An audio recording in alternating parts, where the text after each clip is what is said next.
یانی نەورۆز بۆ دوم جار دەستی بە مەشقەکانی کردەوە ئامادەکاریان بۆ خولی ناوی عێراقەوەش دوایەوەی مەشقەکانیان بۆی بارودۆخی یانەکە و قەیرانی دارایی وەستا بڕانەر و یاریزانانیش نایشارنەوەیان بە قورس دەزان و ئەمانجیان تەنامانەوەی لە خولی ناوی عێراق.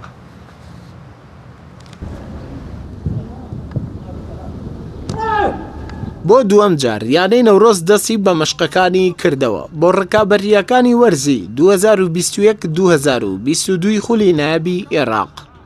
بەڵام ڕاهێنەر و یاریزانانی تیپەکە ناشارنەوە کە ئەرگیان زۆر بە قورس دەزان و ئامانجیشیان تەنها مانەوەیە ئەم ساڵ لە خولەکەدا. بەهۆی بارودۆخە ناجێگیریەکەی یانەی نەورۆز و قەیرانی دارایی وای لەو یانەیە کرد کە ئامادەکاریەکانی بۆ خولی ناوی عێراق بۆ ماوەیەکی کاتی بۆستێنێت. بەڵام دوای هەفتەیەک جارێکی تر مەشقەکانیان دەست پێکردەوە و ستافی ڕاهێنەرانی تیپەکەش ڕای دەگەێنن گەورەترین کێشەیان درەنگ خۆ ئامادەکردنیانە بۆ خولی عێراق.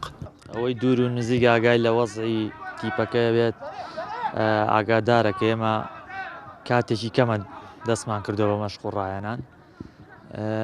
چەند یاریزانێکمان بان کردووە لە عەرەبوە لە کوردەکان کە لە یانەکانی کە بوونە بانگمان کردوون و پەیوەندیان بە یانەکەەوە کردووە یاتر لایانی بەدەنی تەمرین کراوە. ئیشەڵا چەند یاریزانێکی کەژەیە کاوانە معتەریفن لە دەرەوەی وڵات پەیوەندی بکەن بە تیپەوانێ. ئامانجی ئێمەش ڕاستی کە ئەم ساڵ یەکەم ساڵمانە بەشدارین لە خولینەوە بە عێراق. ئامانجێمە تەنها بتوانین لە خولەکە بمێنینەوانێ درەنگ دەستمان کردەوە بە تەمرین وەختێکی کەممان هەبووە یاری ئامادەکاریەکمان نەکردووە لە یاریەکان لەگەڵ لیستی پێکی بەرامبەرە. ئێمە هەموو یعنی کێشەکان لەوا کۆکەینەوانە کە ئەگەر لە فرقەکە ڕووبالەوەی کە درەنگ دەستمان کردەوە بە تەمرین. بەڵام ئەلحەمدولیلا ئەوانەی کە هەیە ناومانن لە هەمویان ڕازین و پێکهاتەی تیپەکە لە کۆمەڵێک لە یاریزانی کورد و عەرەب پێک هاتووە. جگە لە هێنانی چەندین یاریزانی یانەکانی کوردستان و عێراق تا ئێستا پێکهاتەکەی یانەی نەورۆز جێگیر نەبووە و بەرپرسانی یانەکەش چاوەڕوانی هاتنی چەند یاریزانێکی پیشەگەرن. یاریزانانیش ئاماژە بەوە دەدەن کە تیپەکە لەژێر تاقیکردنەوەیەکی زۆر قورسدایە بەڵام هەموو هەوڵێک دەدەن لە خولی عێراق بمێنەوە.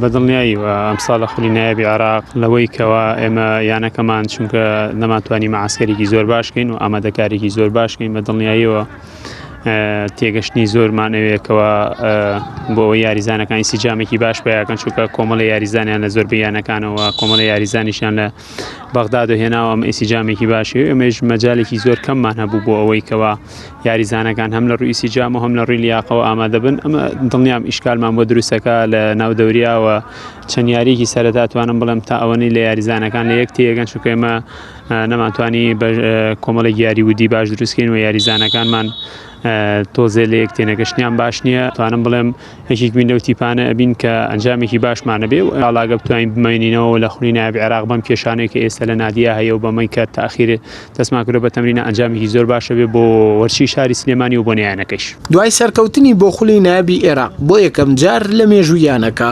یانەی نەورۆز بە کۆمەڵێک کێشەوە دەناڵێنێت و بەهۆی ئەو بارودۆخە سیاسی بەسەر شاری سلێمانی و یانەکە هاتووە بە تەواوی کاریگەری کردوتە سەر یانەکە و قەیرانی داراییش هۆکارێکی سەرەکی بوو کە مەشقەکانی تیپەکە بوەسێنێت.